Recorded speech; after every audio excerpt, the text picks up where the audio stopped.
कांग्रेस प्रवक्ता रणदीप सुरजेवाला ने खट्टर सरकार पर तंज कसा है। उन्होंने कहा कि परीक्षा में पूछे गए बेतुके विषय और उल जुलूल सवालों का कांस्टेबल की नौकरी से कोई सरोकार नहीं है। वो नायब तहसीलदार परीक्षा हो, वो 2 बार हुई क्लर्क की परीक्षा हो, वो ऑनलाइन पेपर हो, बिजली बोर्ड का, एएलएम का, डीएम का, एलडीसी का, वो ग्राम सचिव की परीक्षा हो, सबके सब पेपर आओ। ऊटपटांग व उल जलूल पेपर बनाने वाले चयन आयोग की विश्वसनीयता खत्म होती जा रही है। आयोग को तुरंत प्रभाव से बर्खास्त किया जाना चाहिए। कर्मचारी चयन आयोग की नौकरी भर्ती प्रक्रिया अब बन गई है धोखाधड़ी, जालसाजी और गड़बड़झाड़।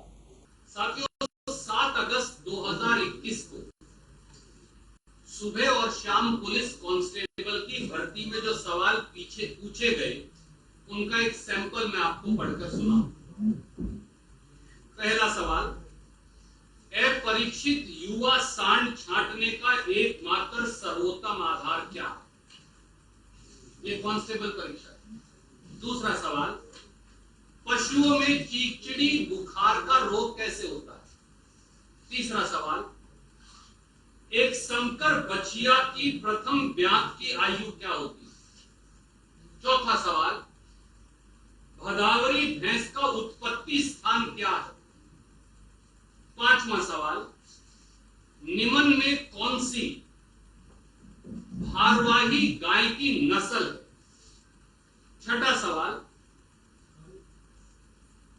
भदावरी भैंस के दूध में वसा का अधिकतम प्रतिशत कितना होता है? सातवां सवाल, सांड की नाक में छल्ला पहनाना चाहिए या नहीं? आठवां सवाल, 400 किलोग्राम भारी गाय के लिए शुष्क पदार्थ की दैनिक आवश्यकता कितनी है? नौवां सवाल, दूध निकालने की सर्वोत्तम विधि क्या है?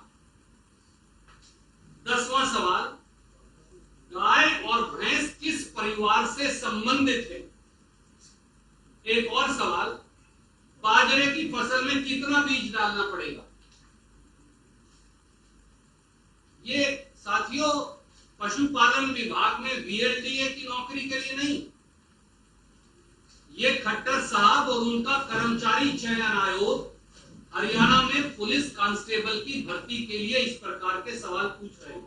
और अब क्योंकि पेपर लीक हो गए, अनुमान है कि युवाओं उनके माता पिता के द्वारा परीक्षा की ट्रेनिंग के लिए कोचिंग इत्यादि लेने, फॉर्म भरने, परीक्षा शुल्क जमा करवाने, आने जाने का खर्चा उठाने, इसमें हरियाणा के लोगों का 100 करोड़ रुपया खर्च हुआ।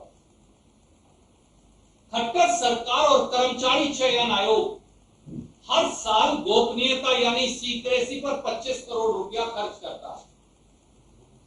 पेपर कंडक्ट करवाने का ठेका हैदराबाद की एक कंपनी को दे रखा, यानी अगले पेपर भी यही कंपनी करेगी।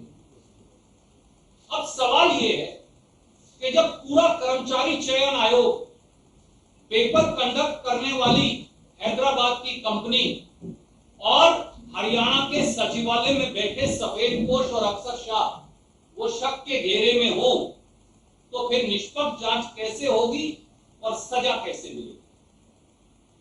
और साथियों, सनसनीखेज और चौंकाने वाली बात यह है कि अगर इस कांस्टेबल परीक्षा का पेपर लीक भी ना होता, तो भी क्या इन उल जलूल, बेतुके और ऊटपटांग सवालों के आधार पर भर्ती हो सकती थी?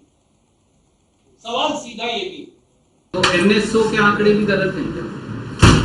अब तो एनएसओ के आंकड़े आ रहे, वो तो मोदी जी की एजेंसी है, तो उन्होंने भी हरियाणा को सबसे ऊपर दिखाया। उन्होंने कहा कि हरियाणा में परिवार पहचान पत्र है, उसके लिए जो सर्वे हुआ है उसमें करीब 6.something% लोगों ने खुद को बेरोजगार डिक्लेयर किया। उसके अलावा मैंने इसलिए सिर्फ ये आपको कहा कि आप गॉगल्स ट्रूथ बोलकर सच्चाई को ढक नहीं सकते, क्योंकि सच्चाई को, जैसा महात्मा गांधी ने कहा, आवरण की जरूरत नहीं, झूठ को आवरण की आवश्यकता है। ये दुर्भाग्य है प्रदेश का कि प्रदेश के प्रथम नागरिक और सबसे जिम्मेवार व्यक्ति जो है आदरणीय मुख्यमंत्री, वो झूठ के आवरण में व्यापक